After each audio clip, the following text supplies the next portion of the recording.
Mr. Kamal, Hmm. why is it so important to love yourself? You just jump right into it.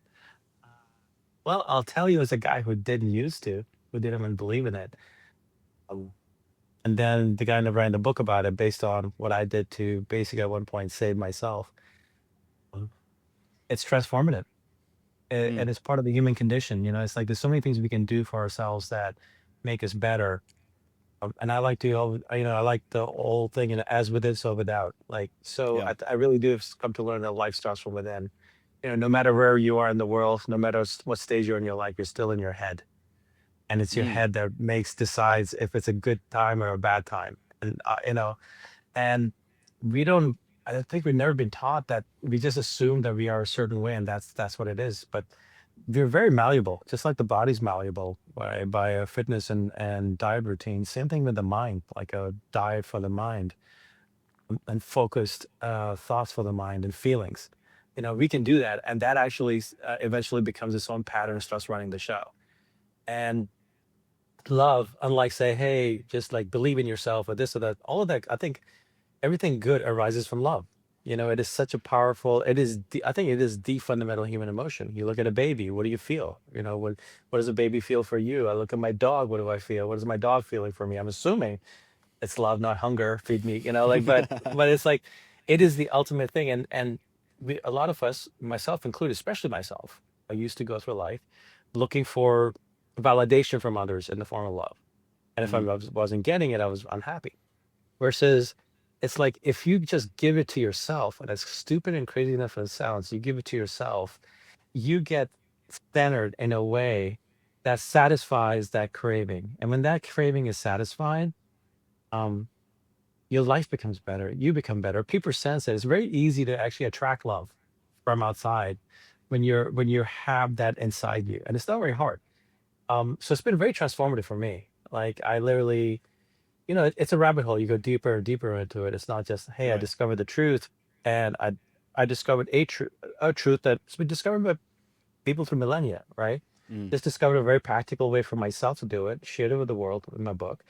And it turns out it works for all these other people because they also have a human mind. And they've reached out to me talking, with messages about I use the word magic, the magic they're experiencing in your life. Something happens, something shifts in your life when you're like approaching it from a place of loving yourself.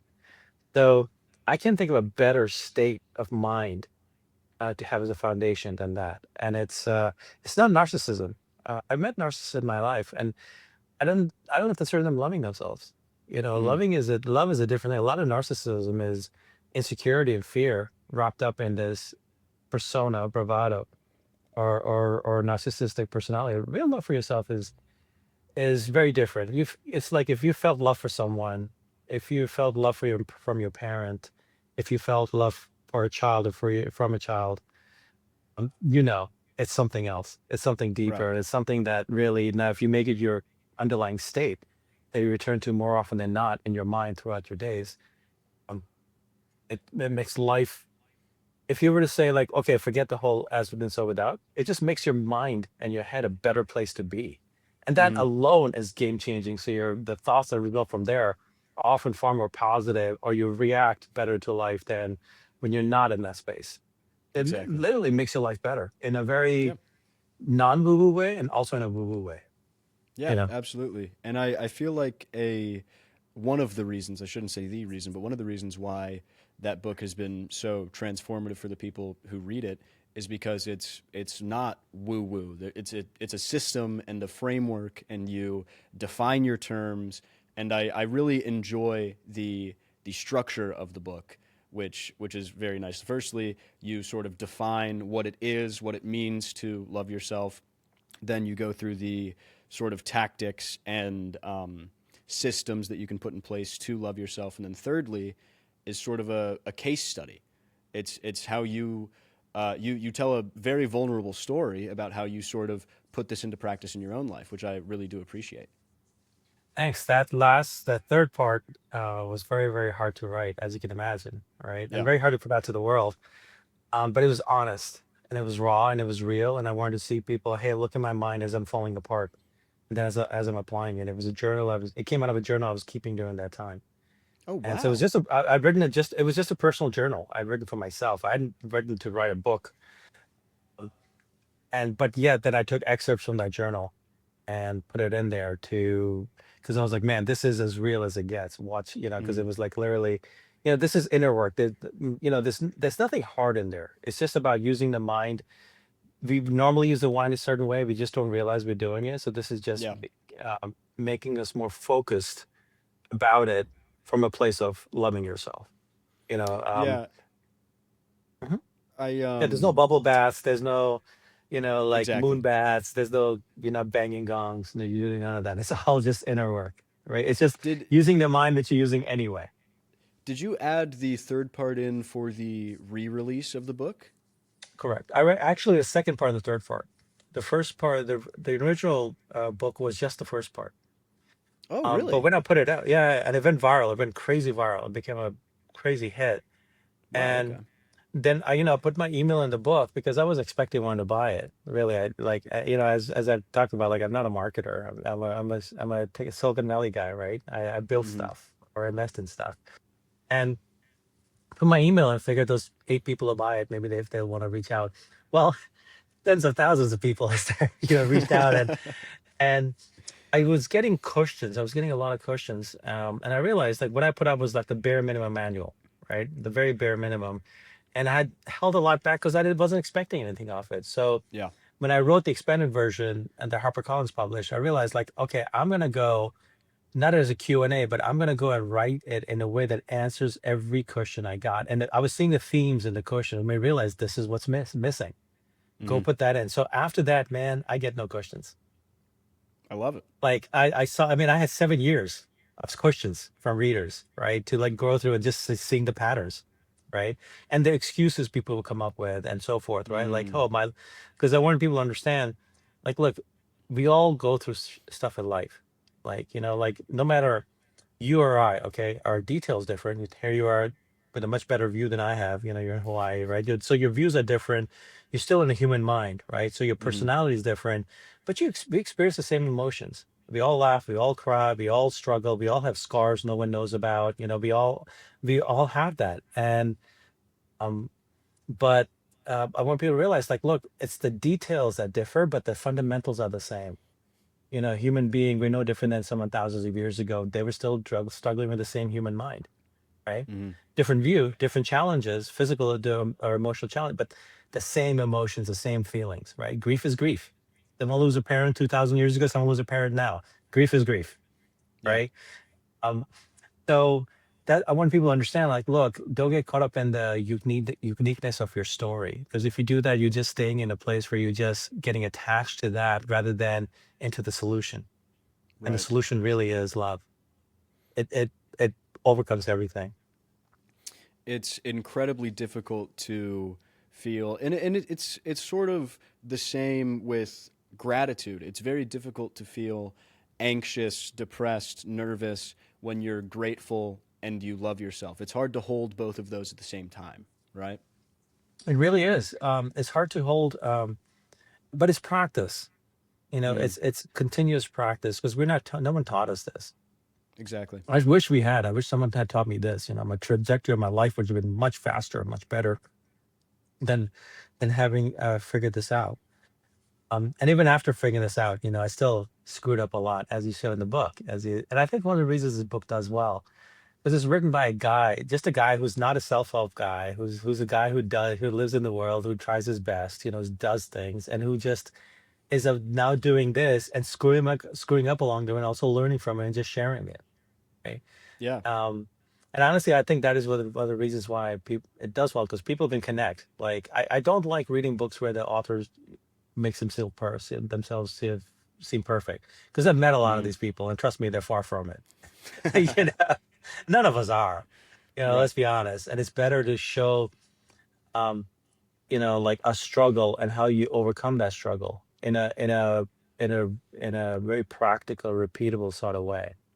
Yeah. Um, and then others can very simply apply it.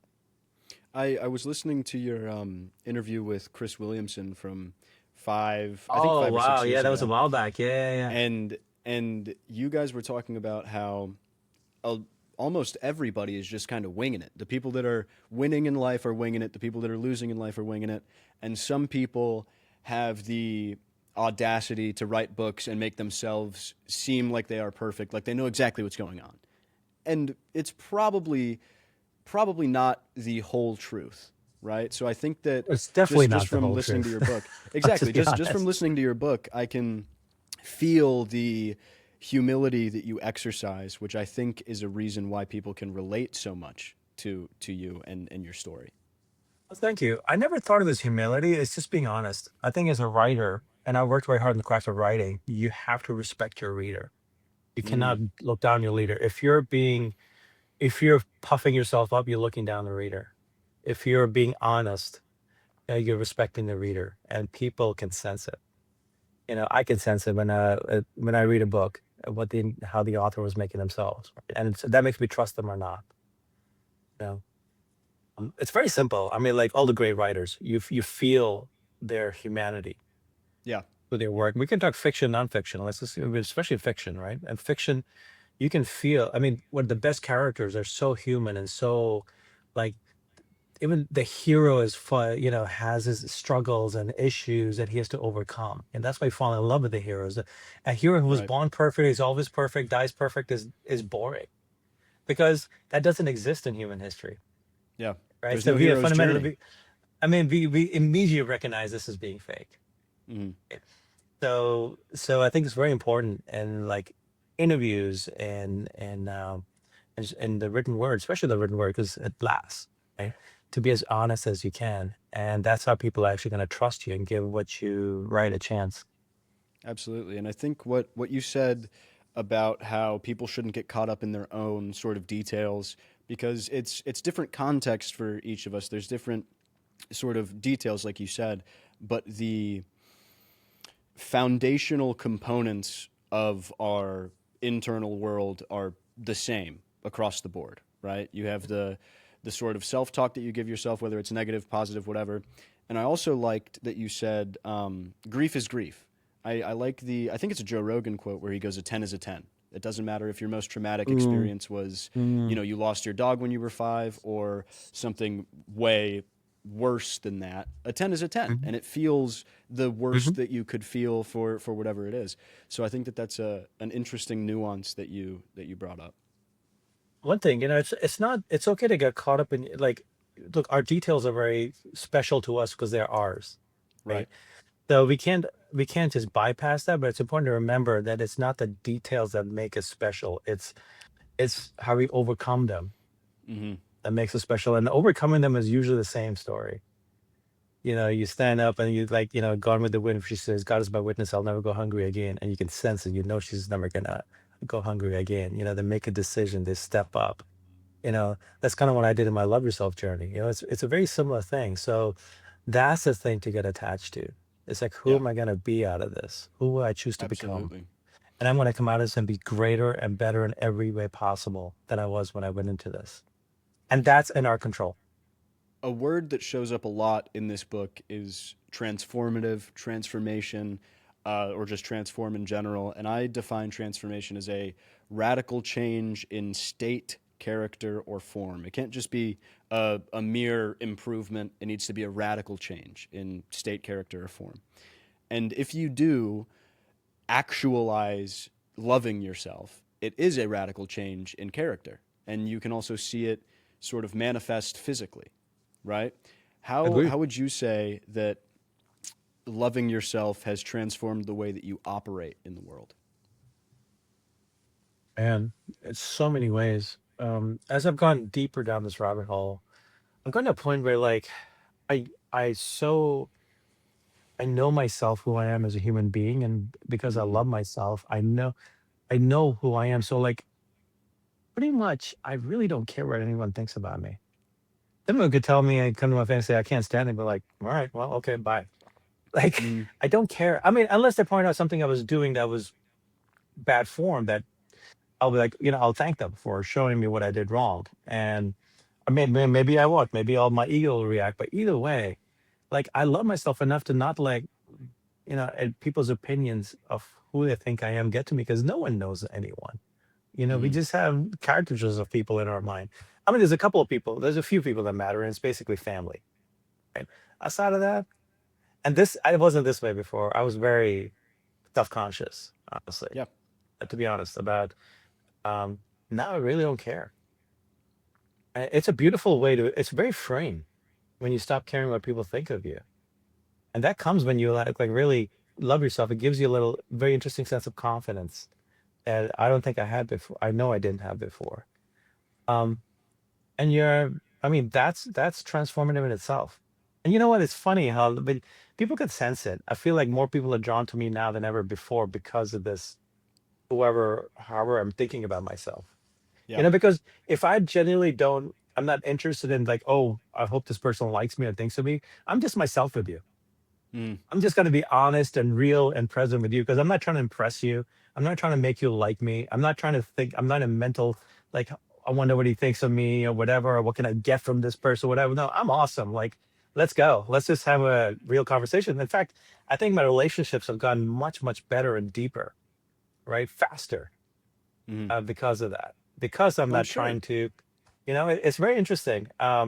It's like the non when you don't try is when really it happens, and this is a very easy way to get to that point of not trying.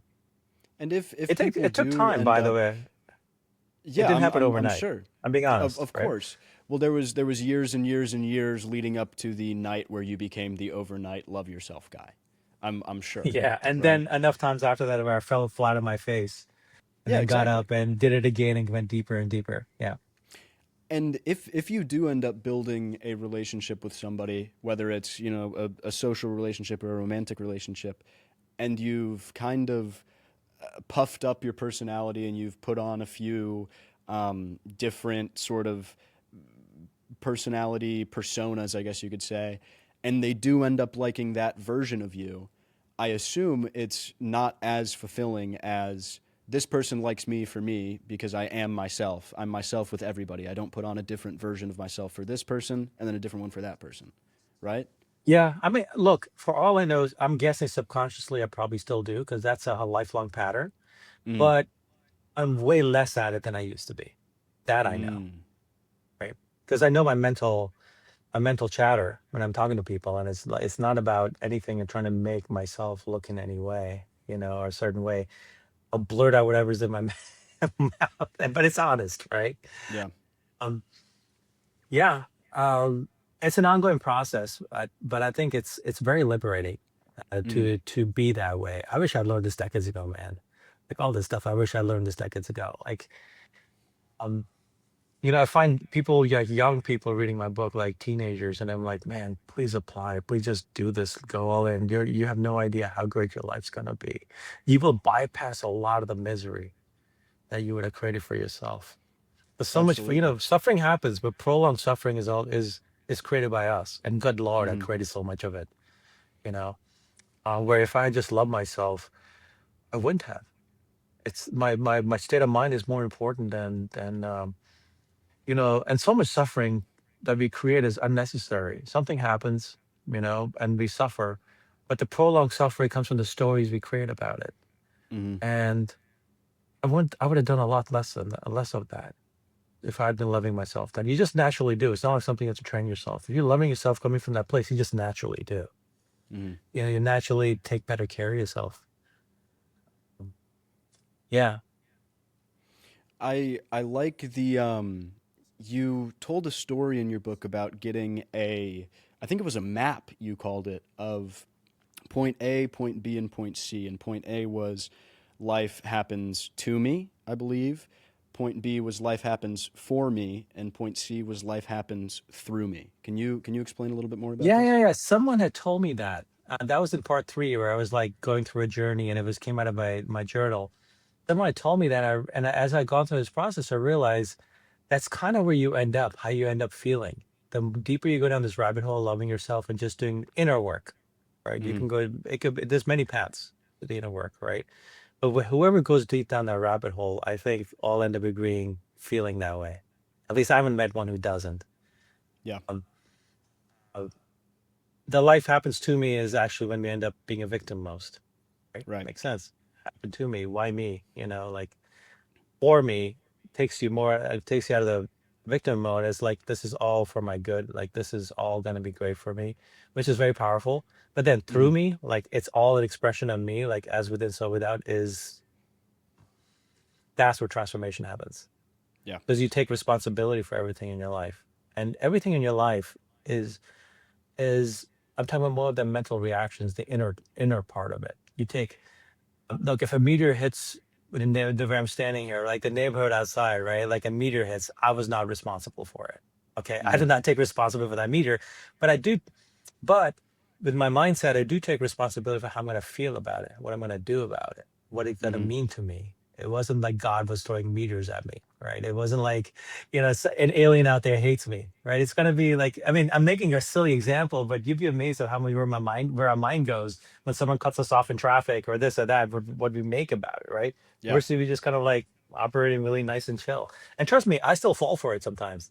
Like, this is an ongoing thing. It's always working on myself to be better, to be Yeah. less It's and a less that way. everlasting process. Absolutely, it's an Yeah, everlasting it's the human process. condition. Yeah. Yep. I have a quote from you here, and I would like for you to expand upon it. It's, I've lived enough to know that life gets uncomfortable when you try to force it through the pinhole of your desires. Jesus. Where did I say that? I In the think book? in, yeah, yeah, yeah. I think in part three or the end of part two. Yeah, I think it was you know what it is? You know how the whole Buddhist thing, like, uh where people say, oh, life is suffering, or like you get Mm, or desire is suffering. I think there's a mistranslation there. What it is it's attachment to desire that is suffering. Saying like, look, I want this, and until I have it, I'll be unhappy. yeah. Without it, I'll be unhappy. It's the attachment to the desire. If you're trying to look at life as just like, I'm only gonna be happy and fulfilled if I have this, that's gonna it's a miserable process. Yeah. Where if you just give your best and let the outcomes be what they be. And this is like said in all the ancient texts. You can go across various religions, whatever. It's the same, nothing new that I came up with. It was just my experience. Um, like if you don't make the result about you, the story about you, but more like what you did, how you gave of yourself, how who you became, it's a very different process. But if it just always is about life is only good when I have this, when I have that, when I have that, it's pretty miserable. Because Yeah. most It's of the time you're the, suffering when we don't have it. And it's a it's mental the, thing. exactly. It's the when then syndrome. It's when I get X, I will Mm. be happy. I will be fulfilled. It's this kind of a thing, right? And dude, most of my life I lived that way, Yeah, so absolutely. I understand. I absolutely understand. With people today, I feel that social media and the internet plays into this a lot because you see the highlight reels that people Mm. post where they go, "Look at the It's it 1% of my life where I'm so happy and smiley." Yeah. And I'm not going to show you all the tears and all of the, mess ups and all the scars and all that stuff. And then you go, why is the grass so much greener over there, but here it's brown and hard?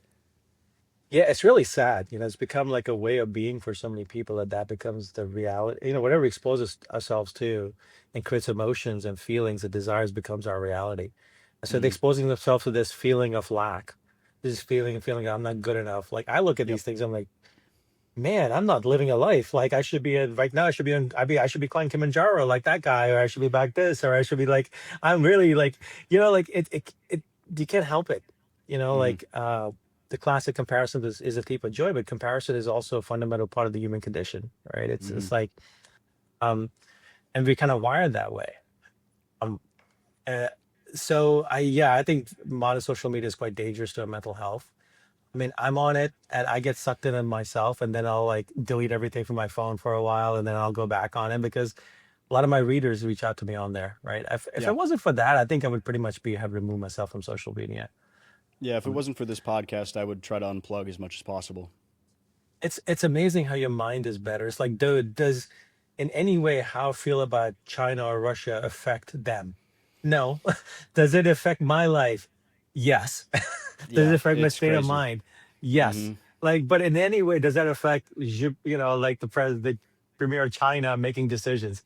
In no way. So why am I wasting my time? If I really care, then what I learned is then go do something about it. Yeah. donate to an organization. That the people who want to do something, back them.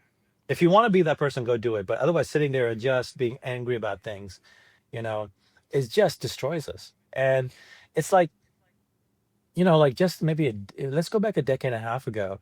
Everybody got their news at like 5 p.m. and 7 p.m., right? Like a little Mm. bit before the internet, 5 p.m., 7 p.m., or whenever time the news was on, right? And that was it, once a day. And even that was built up a lot of emotion. Now we're getting news 24/7. And we don't Yeah. know what is real, what's not, whose agenda, who's not. And so we're like putting this news channel in our, we're basically sucking it under our head so much during the day. Um, I think it's downright dangerous to mental health. Yeah, absolutely. Um, and um, and I know plenty of people, like very intelligent people, who get sucked into it. It's almost like the level of discipline it takes to not get sucked into social media is harder than getting into the best shape of your life. Is harder than like building a great business. It's really funny, right? Yeah, it's instantly gratifying, and the sort of feedback loop that you get.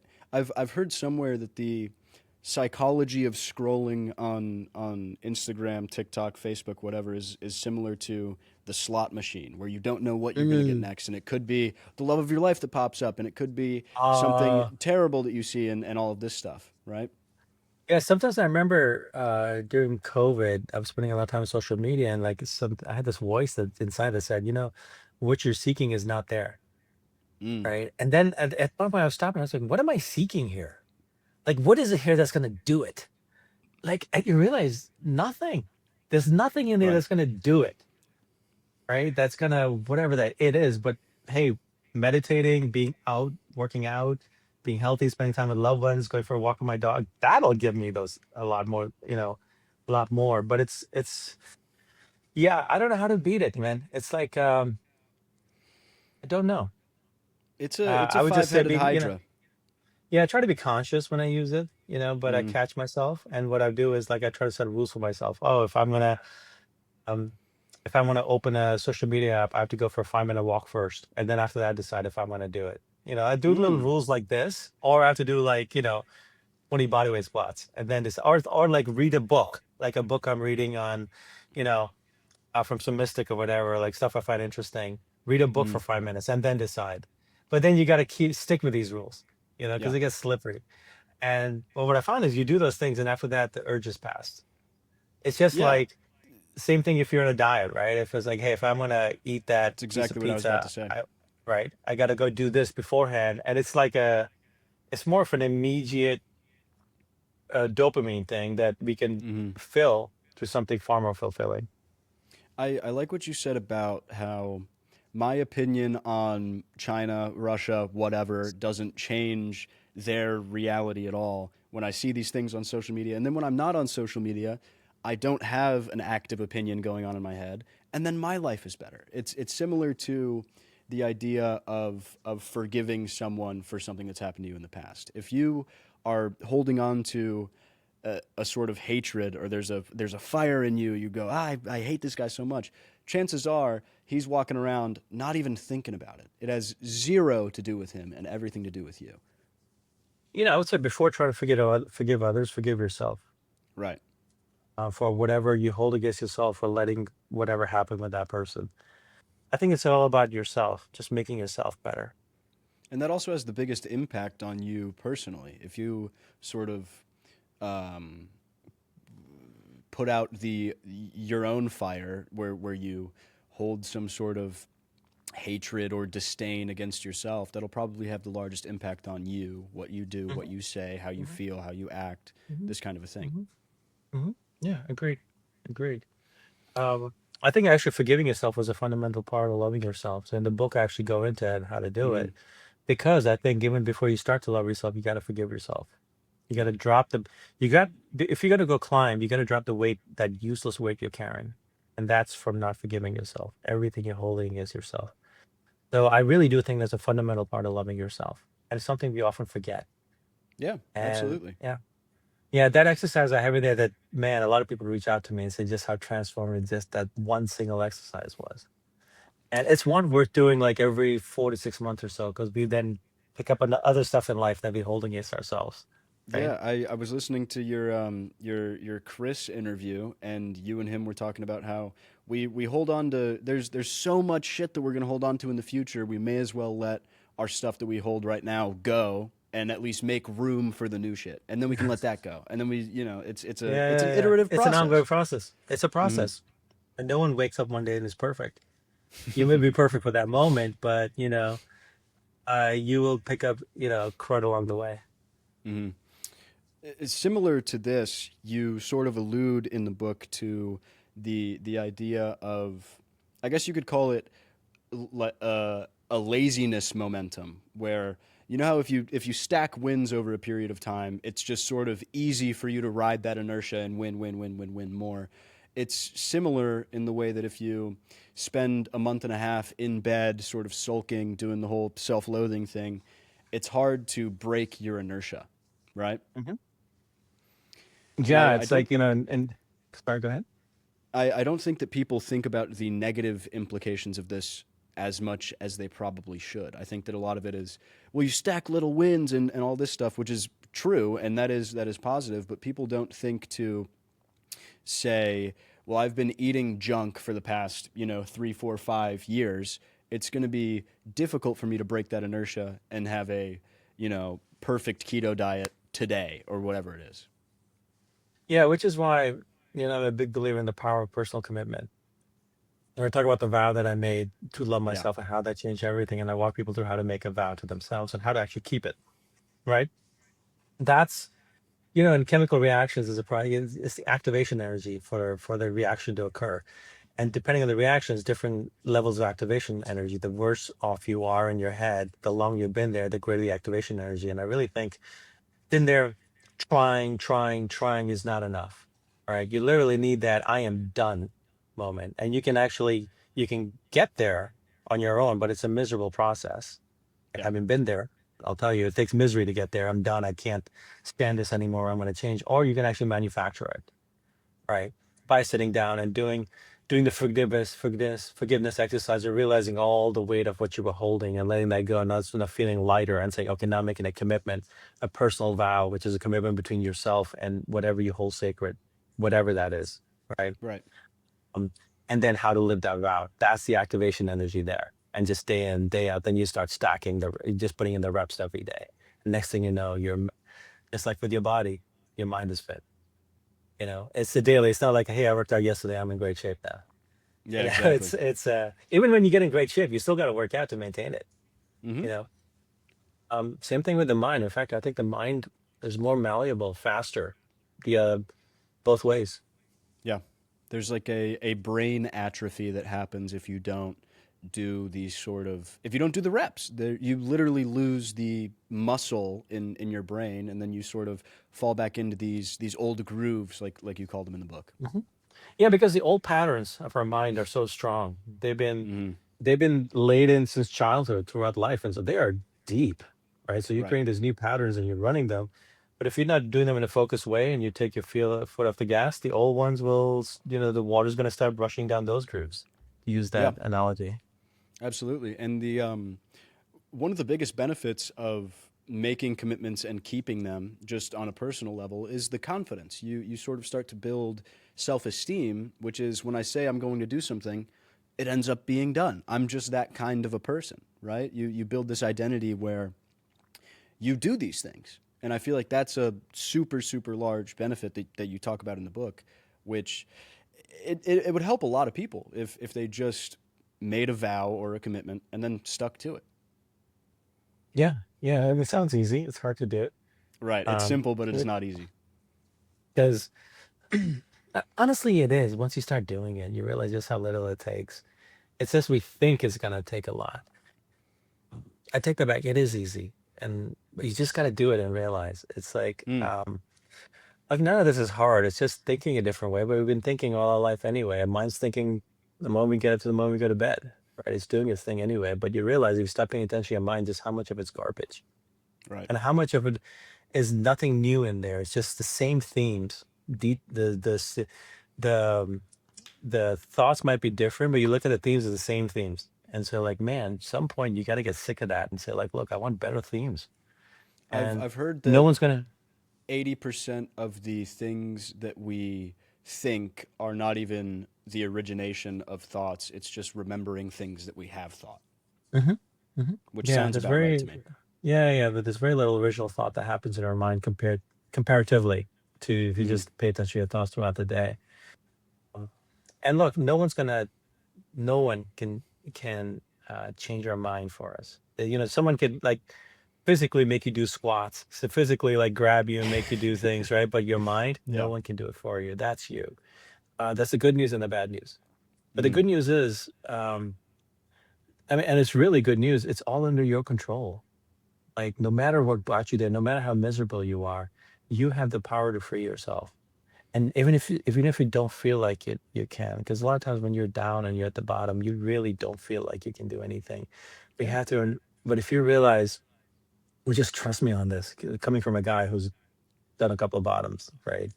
Is like it's that power is yours, been yours all along. It's really like the hero in the movies who finds the blade, it's been, but it's the blade's been on your side all along.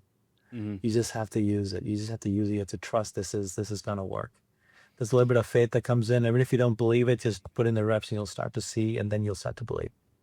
It's a hard pill to swallow sometimes when you give people the sort of radical self ownership or the self responsibility of that, because you go, you have the power to change this, and also everything that has happened up until this point, you have had the power to change. And I feel like for some people, they'll go, oh shit, A, I should have done this sooner. B, a lot of this stuff wouldn't have happened to me if I, made these Hmm. changes before. And, Hmm. and you can sort of get into a negative thought loop about this. Yeah, yeah, very true. I mean, look, uh, in the end, it's our responsibility. Like whether you take personal responsibility for your mind now, or you take it when you're like 80 something. You notice how like people as they get older are freer with their what they say and what they think, and they have Absolutely. less tolerant for bullshit. Why not do Yeah. that now? And why not actually the most important thing is less tolerance for bullshit from yourself. Mm, The most bullshit we create is for ourselves. Like we're not as honest with ourselves as we think we are. yeah. And if you can get really honest with yourself, it is definitely enlightening, and it's a big gift to yourself. Because then you look I'm at you sure. really look at yourself naked and say, okay, this part I really don't like. That's got to go. I got to get better. But Yeah. I don't think you'll get there unless you have that honesty. Exactly. And another thing about sort of being in these bottoms or these ruts is the recency bias that you talk about in the book, where if you're going through a hard time, your brain sort of creates this idea of this is how it will be forever as long as I live. And it's the same thing when you're on top of these mountains. You're living it up and you go, this is how it will be for as long as I live every single day. And it's just not true. And we know this from our own experience. There's been, it's a nothing is linear. Especially the inner personal growth. It's just not linear. That doesn't make sense. Yeah. Yeah. No, I agree with you.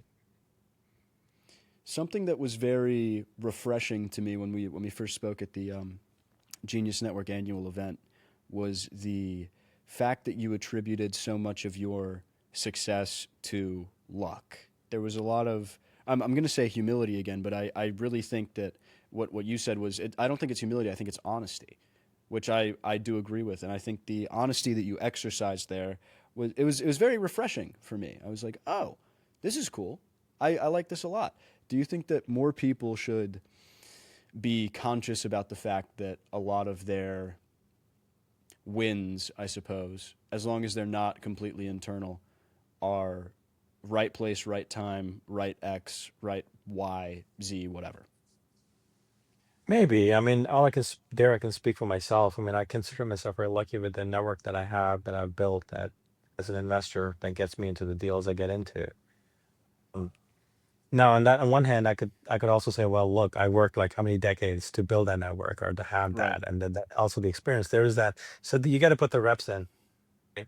But I've seen enough people get stupidly rich, just the right company, right time, right market. COVID happened, didn't happen, things happen, and it's like And I've seen two very smart people, great people. Their stuff didn't go anywhere because it was like a couple of years before the market for it, or like a couple of years after the market. I've seen products that are best ever made in that class, but go nowhere because the attention's been taken up by pretty crappy products, but they have the atten that's where the attention is, right? So it's like, Yeah. um, uh, so there's obviously intelligence and hard work that goes into things, right? But I don't think that's the only thing. Like, Yeah. you engineer your, as we talked about, you engineer your luck, but there's also a part of it that is outside of you, Hmm. especially in capitalism, right? It's markets. Markets decide. Yeah. The invisible hand or what have you. Yeah, yeah, yeah. So I mean, well, I'm not even talking about public markets because public markets are a different thing. But I'm talking about like building a company privately, right? Mm. You're building, especially in technology, like you're building in a space, and um, like you can be building something that's like, you know, no one cares about, and all of a sudden OpenAI comes out, and you just happen to be doing AI, and all of a sudden people are giving you billions in valuation, right? Just because you happen to be in the right field, and now it's on the, now it's in the zeitgeist. See this stuff happen all the time, you know, and that's fun when you're on that receiving end of it. It's shitty when you're receiving the opposite. The market shifts, and no matter how great your product is or whatever, it's, you know, the people aren't coming. It's good to recognize it. It helps you be more honest with yourself, a little less full of yourself. I have noticed a bias in people who've had success, that they're considered very smart in the world, that people will listen to Mm. whatever they say on social media. I'm like, look, dude got lucky, or dude was smart at making money. Doesn't mean he's smart about marriage. Doesn't mean he's smart about politics. Doesn't mean he's smart about this. It's just got lucky in money, and are you smart at making money? It's funny how people assume that you're smart in one thing, especially if it comes to making money, that you're smart in everything. It's very much not the case. Yeah. I hear you. I hear you. We've um we've talked about this book. It's titled "Love Yourself Like Your Life Depends on It," and I want to ask you why.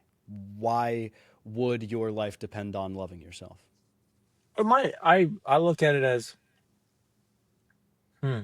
Well, I have enough people. There's two messages I get about this book now from people. Yeah, two themes. One, this book changed my life. This book saved my life. I've Hmm. actually met some of these people that this literally stopped them from killing themselves. Wow. I was a huge fan of this man. I used to listen to my podcast, and when I met him, he said, "Yeah, someone sent him the book, and he had a gun in his hand. He was going through a bad divorce and was losing his business and his child, and he's gonna put it in his mouth." And he was just reading the book, and he said that made him put the gun away. And this is someone I used to look up. I looked up to. I was like, blow my mind, right? So like, it does save your life, or it changes your life. But I think honestly, love.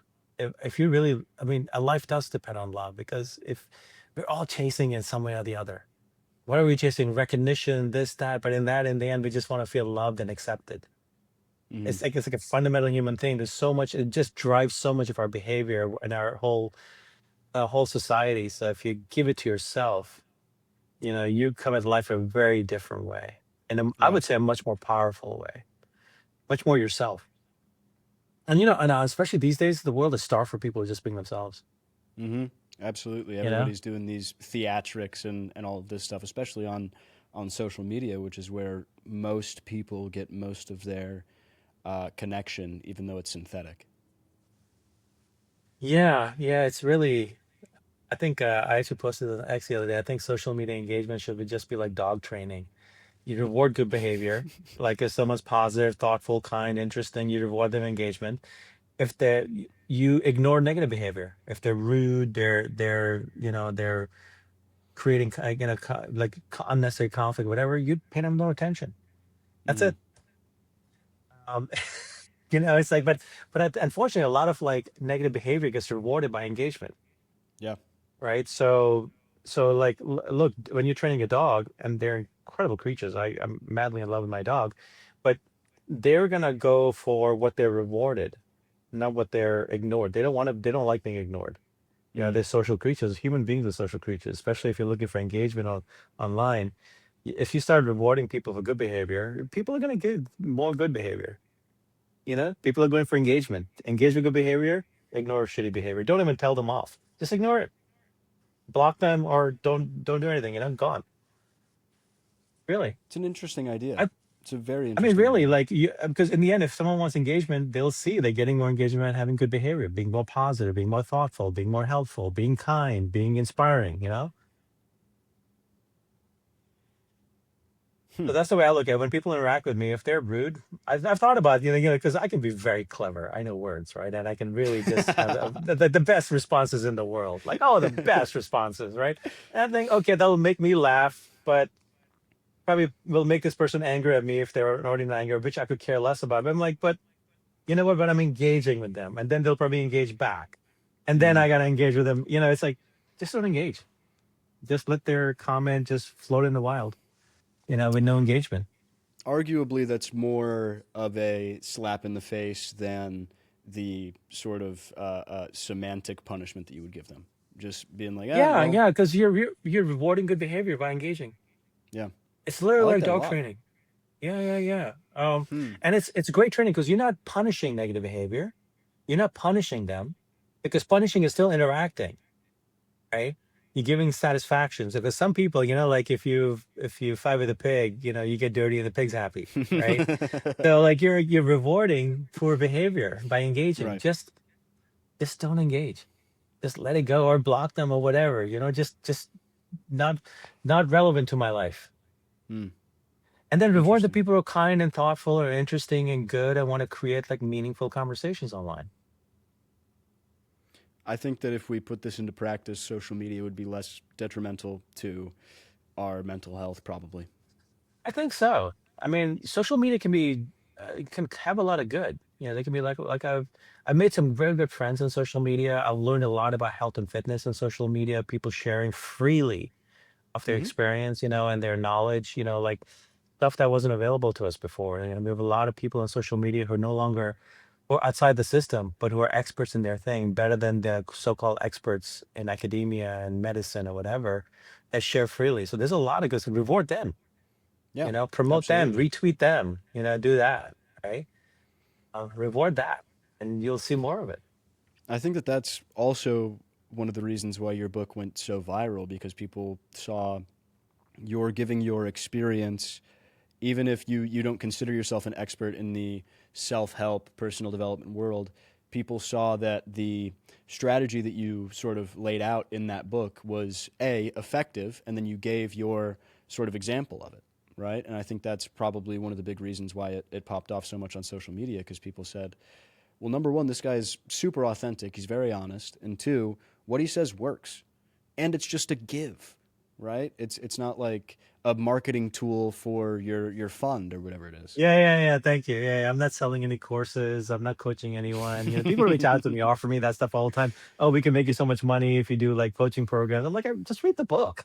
Mm-hmm. Apply the book. It's about as simple as it gets. Like Yeah, don't you be. I mean, I don't pay me all that money just to tell you what's in the book anyway. It's really right. silly, right? Um, yeah, yeah, yeah. Just my thing. I don't want to. I rather write something that's so concise and pure and true that it outlasts me 100 years from now. Being with a human mind can pick it up and apply it to themselves. And so then they wouldn't have needed me there. They wouldn't have needed a coaching program. They just have the right words and they can apply them and be better. That's Yeah, my the book goal. is a Right. end in itself. It gives you the Yeah. value that you need. You don't have to go to another like you said, a course or a Yeah, I coaching was offered program, it excuse early me. on, like a good money for like we'll set the people in the industry will set all this up for you and these are the numbers or whatever. And what I was like, it's not of interest to me. Like Mm. because I there's nothing in there that I'm not okay, I could share more things, but if you just apply what's in the book, you'll be so far ahead. Yeah, Then just message me on social media. I'm very friendly. Like as long as you're friendly, thoughtful, interesting, kind, I will respond to you. Like and I will absolutely. answer your questions. If you're rude, Yeah, exactly. creating conflict, I'm gonna ignore you. But yeah, I'm very available that way. Yeah, 100%.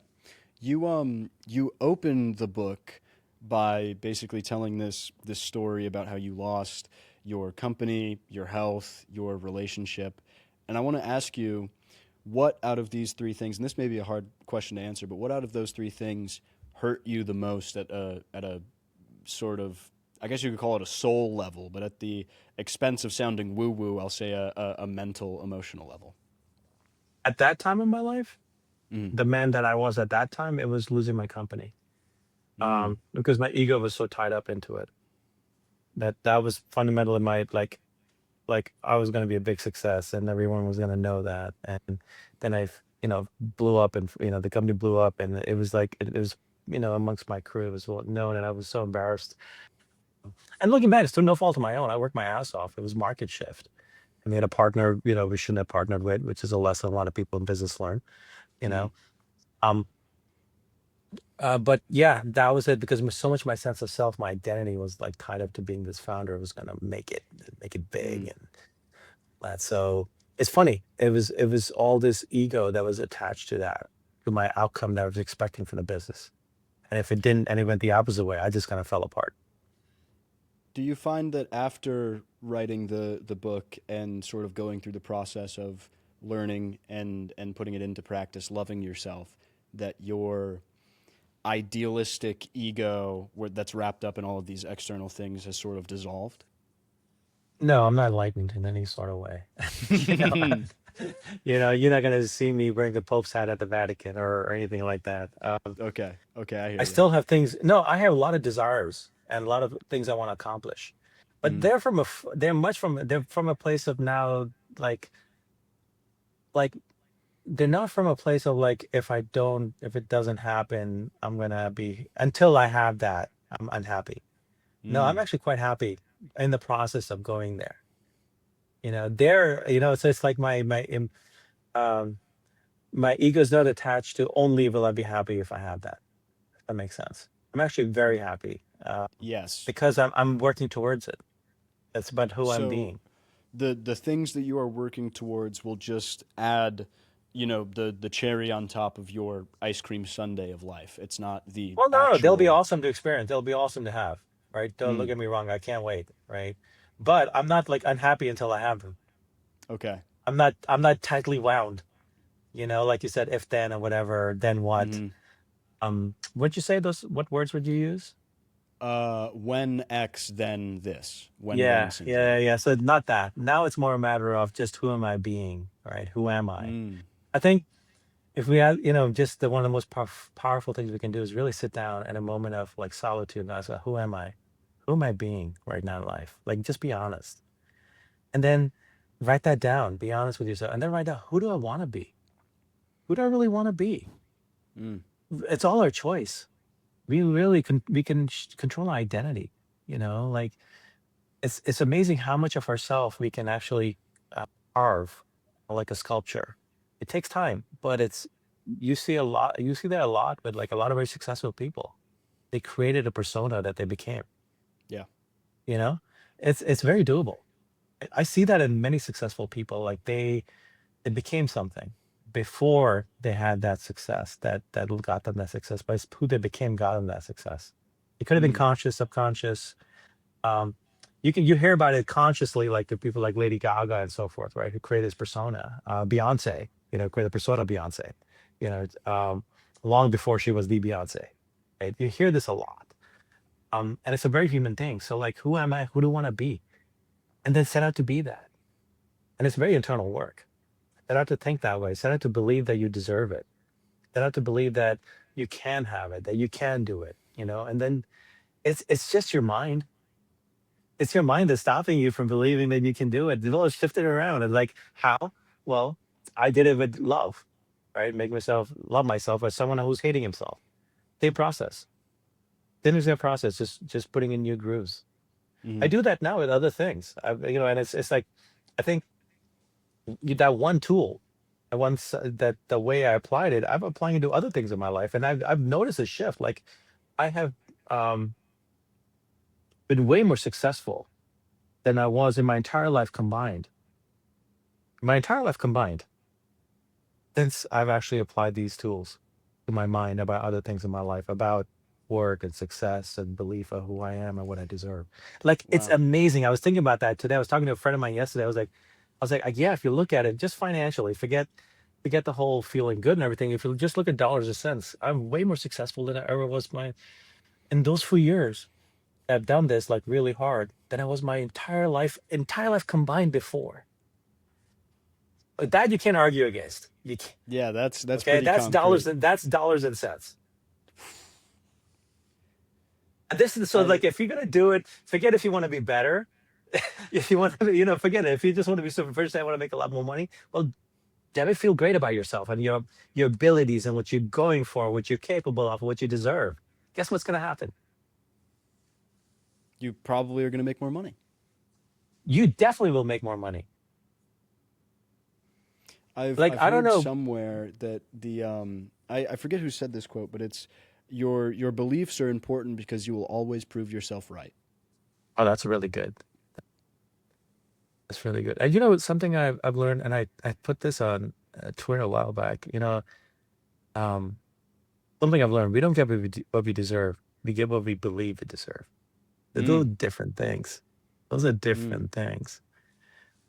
Um, and so, like, if you want a better life, have better beliefs about yourself. And I don't care if your brain fights you on it. Your brain will fight change. Your brain is try is always trying to keep you alive. It's survival, right? Anything new is like fear, fear, fear. But you can. And if you don't believe it, great. That means you need it. Really. If your brain fights you, that means you need this. You wrote in the book that the people that are standoffish of the idea of loving themselves are the people that need it most. Why do you think that people are sort of like about the idea of loving yourself? Because when you think about it, you're like, yeah, of course, duh. Well, I was standoffish about it. I didn't believe in it. I was not that guy, right? It's like you gotta get in touch with some parts of yourself that we don't that are not easy that we spend our lives avoiding. You gotta look at yourself a little bit closer. So Mm. much of our life is distraction. Social media, modern life is just a distraction from actually sitting and looking at ourselves. I mean, it's a very privileged life because we're Yeah, not out toiling in the fields from 7 to 4, and then dinner, and then yeah. collapse, and then back, or from 5 to 4, whatever, right? But um, so I think it's harder to face the fact that we don't, because it's a sucky realization. But then in that realization, then there's that moment of power. What are you gonna do about it? Yeah. Who are you gonna be? You want to be the hero or the victim of your story? Become the hero. Go on that hero's journey. Become that person who actually does believe that, who gets that sword, and applies it in the world. It's not my And fault, but it is my responsibility. that's interesting. Yeah, I would say so much of our actually, I look back, so much of my internal suffering was my fault. No matter Mm. what happened, initial suffering, okay, but external, I mean, sorry, not external, but like, um, eh, for a while, continue on making stories about it and making that your identity. That's my fault. Someone else's fault. Mm. I'd rather make my identity the person that got through it, went out the other side and was better. I hear you. It's the prolonged suffering that we sort of put ourselves through by creating Yeah. the story in our head, like you said, right? Like, for example, using breakups, right? Like I wrote about a breakup in the book. Breakups suck. A lot of people have had devastating, well, not everyone. You have a wonderful, wonderful relationship, which is really lovely to see. Your wife is just a delight. You both are. Okay. And breakups really hit in a way.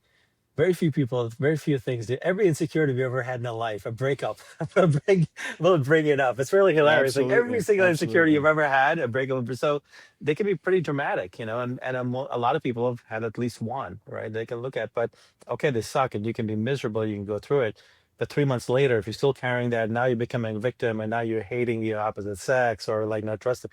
That's on you. Yeah. That's your thing. That's not the breakup's fault, right? That's on You you.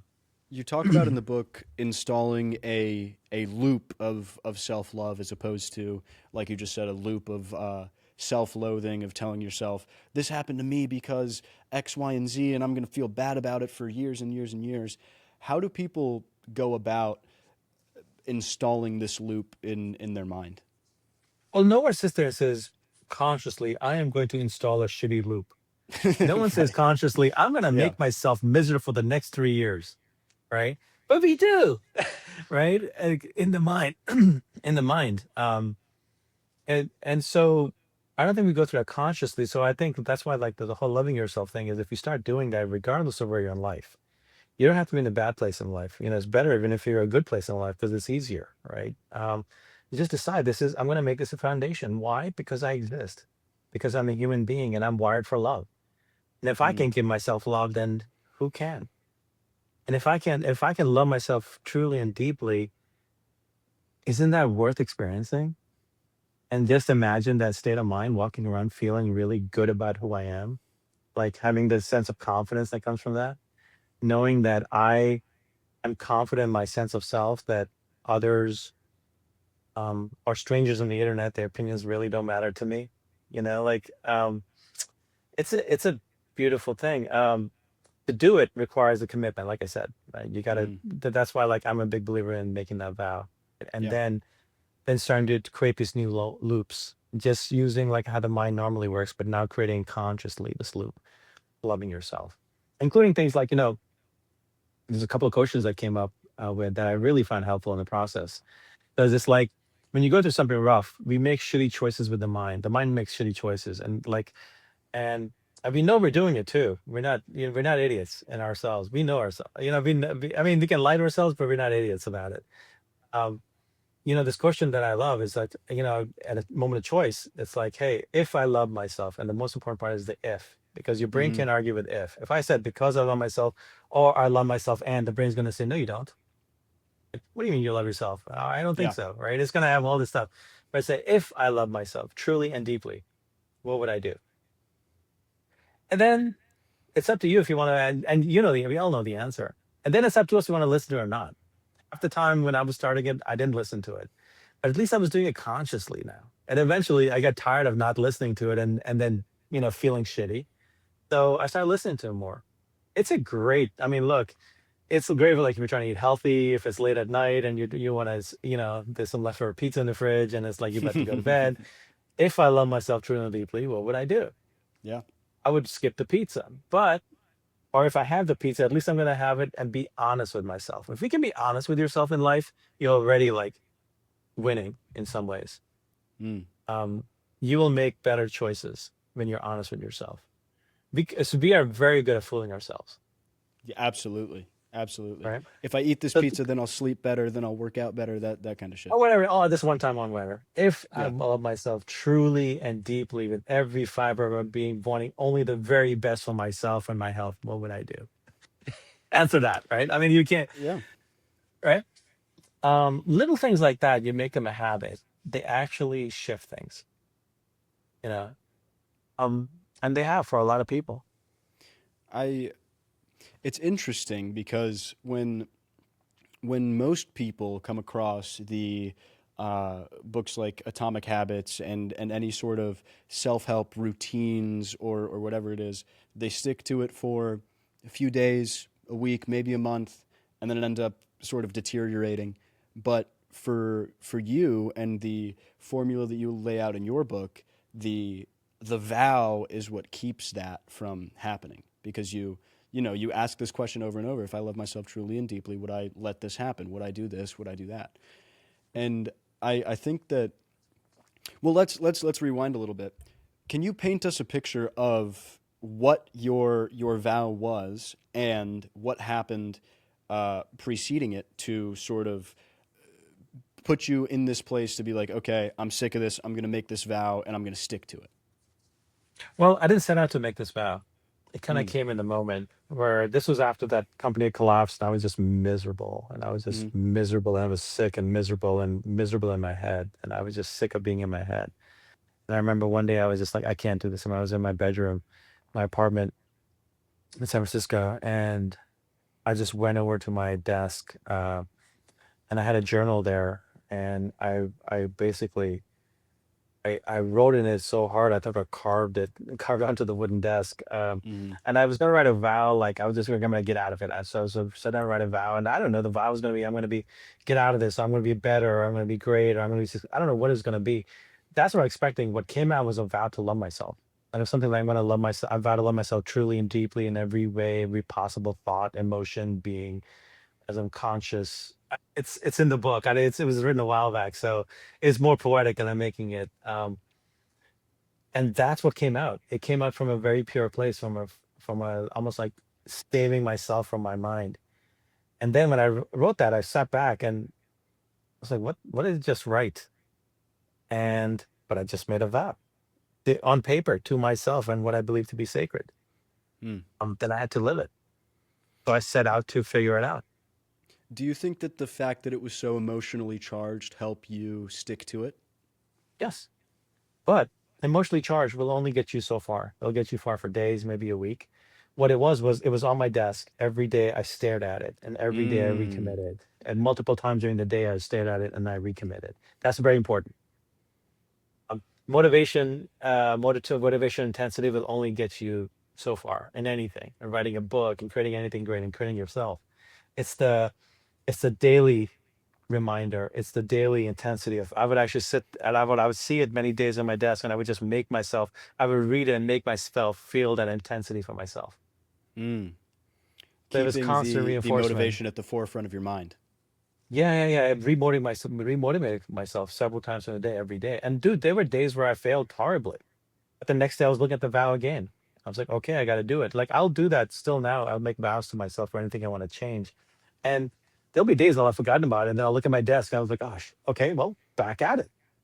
That's all it is. Like, just because I fail for say a week doesn't mean that it's over. All Hmm. it means is I failed for a week. Now let's start succeeding this week.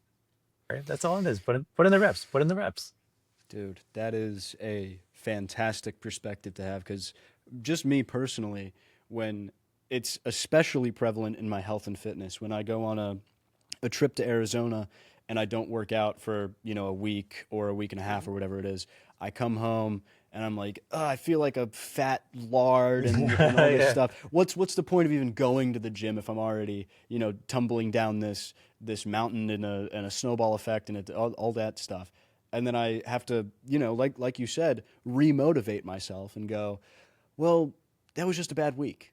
And there's going to be a lot more weeks. We might as well make the best of it. And have more good weeks. Yeah.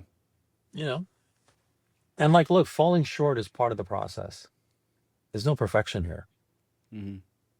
It's just every day put in the reps. And the days you forget or you don't, or life gets to you and mind is way too strong in the other thing, it's okay. You're Yeah, human. The next day, get up, absolutely. put in the reps. All it is. What advice would you have for somebody who is quote unquote tried everything? They're maybe a bit of a seminar junkie. They watch all these podcasts and they've tried it all, but nothing's working. What advice would you give to that person? Um, you know what it was also is like I picked one thing that Mm. was truly important, and just one thing, and I went all in. If you look at anyone's success, any kind of success in the world, people go all in into their thing. So look at it as something you want to have great success in and go all in. Pick that thing. It doesn't have to be mine. Pick whatever appeals to you, but go all in. That's all it is. It's who you become in the Wow. process. Hmm. Hmm. I heard I was talking with Evan Carmichael probably a year or two ago, and he said, and I'm sure that he got this quote from somebody else, but regardless, it's fantastic. He said, "It's not the destination or the journey there; it's the company that you keep along the way." And I was like, "Wow, that's very interesting." And truthfully, the person that you're with the most is yourself, so you may as well make your relationship with yourself as good as it possibly can be. Yeah, otherwise, you can have a great life on the outside, but a shitty life on the inside. Yeah, Why not? And then really have a great life on the inside and outside. Why not? absolutely. Yeah. And If especially if if your you life could, is shitty on the outside, if you can be great on the inside, it really helps. Like I've been through some rough stuff since then, with some like a really botched surgery that almost killed me and really bad health stuff. And this kept me afloat. mm, This practice kept me afloat during that time in severe pain and just misery from what my body had endured. It kept me afloat. So like, don't expect it to be hunky dory in a hard time. So it'll keep you. It'll be the life preserver. But then when you come out of it, you've like you wired those loops. When you come out of it, it's now it's not only keeping you fly, it's making you fly. yeah, something that you talked about in the book was the you sort of fell back into a rut, or you reached the bottom again and you were frustrated because you were like, I thought I was over this shit. Like Yeah, what's I going thought. I on? mean, Why I is it wrote the happening damn again? book. Yeah, Yeah, I wrote the damn exactly. book. Yeah, So because I got lazy. what advice would you give to somebody who thinks that same thing? They go, well, I did all this work. Why the hell am I back in the a similar place? I thought that I was finished with this component of my life. It's like saying, I thought I was finished with working out. I'm going to be fit forever. Like it sounds ridiculous, right? Same thing if you really look at it that way, right? We all of us have to be working ourselves till the day we die, working Mm. ourselves to be better. I think that is actually a great, worthy goal in life. Because when The we do, we're better. Everything we do is better. The people we interact with better, and the ripple effect around the world is better. your mental and emotional diet needs to be as dialed in as your physical diet, if not more, and your mental Hmm. and emotional exercise needs to be the same. Hmm. Yeah, yeah. But Mm. this as we spend the time and we don't think twice about working out and eating healthy. Well, what are we putting in our mind? How are we working out our mind, right? Mm. And the mind runs the show. Yeah, absolutely. Absolutely. I think that the ratio of input to output when it comes to your mental space is completely messed up right now, especially with social media and the internet. Yeah, yeah. Because you're just putting in all this bullshit, really, and you're not outputting anything. You're not writing, not you specifically, because obviously you wrote a book, but a lot of people are not doing anything with all the things that they've put in their brain, and it's cluttered, for lack of a better term. Yeah, yeah. I think a lot of our mental health issues are coming from that stuff, Yeah, modern I would mental agree. health issues, because it's like this ongoing frustration.